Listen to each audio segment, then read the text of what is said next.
So house training puppies. Oh, one of the fun things about having a puppy in your life is actually teaching it where to go to the bathroom. So that's not something that comes easily or naturally to puppies, so we have to set them up to get it right. There's a few things you have to consider when you're house training your new puppy, or even if you're bringing home a new dog that might be a bit older, but is going to be in a new environment, your home. So doesn't know your schedule, doesn't know where the door to outside is. How do you really communicate that to them? So one of the first things is supervise, supervise, supervise. Don't ever leave them alone where they might have to go to the bathroom and they don't have a way to tell you or don't understand that they need to communicate to you that their bladder's full and it needs to go. So what you need to do is watch and understand what they do. What do they might do? They might sniff around more incessantly than normal.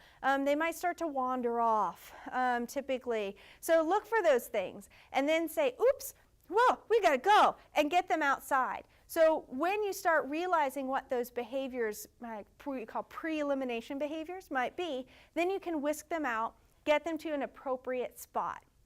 When you're taking them out, it's often helpful to do that on leash and to take them to a particular area each time. It doesn't have to be that way, but it often helps speed things up because there's a lot of olfactory cues or scent cues in that area that the dog's like, oh, I think this is the bathroom. And so it tends to spark their body to start thinking about eliminating.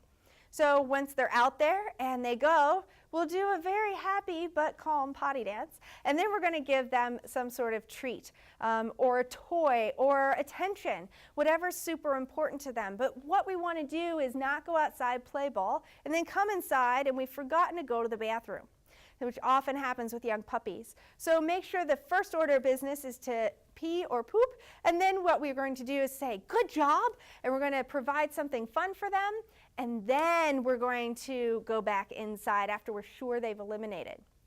One other way you can do that is also to crate train. Use of a crate for house training is quite popular and can be done very well.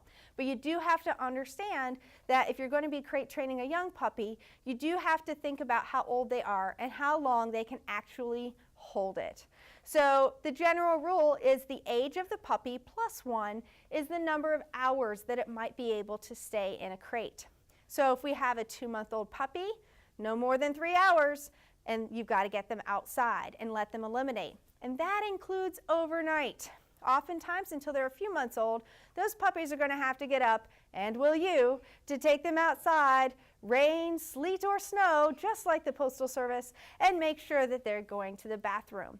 Because if sometimes we go outside and sometimes we're too sleepy to get up, well, then they're not going to get a clear message about really what we want from them.